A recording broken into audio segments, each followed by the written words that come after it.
یک تا سخن هست میگن که اگر که تو آدمی نمیشیدنی باشی، اگر که میلیون هم که کار کردی، همون آدمی نمیشیدگی بدگی همی درون تا باز زیاد میکنی. یعنی آدمی زیان رسان باشی، اگر میلیونر هم شوی همین زیان رساندن تا باز زیاد میکنی.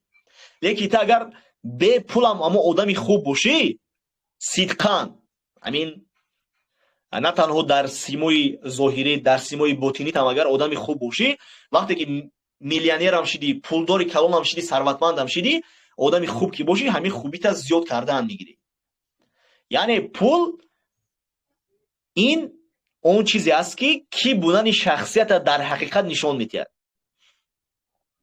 امروز یک سخن خوندم میگن که ایون که از کمبغالیت فخر میکنی، شخصیت شو که ای ثروتمندیت ایزا بکشی.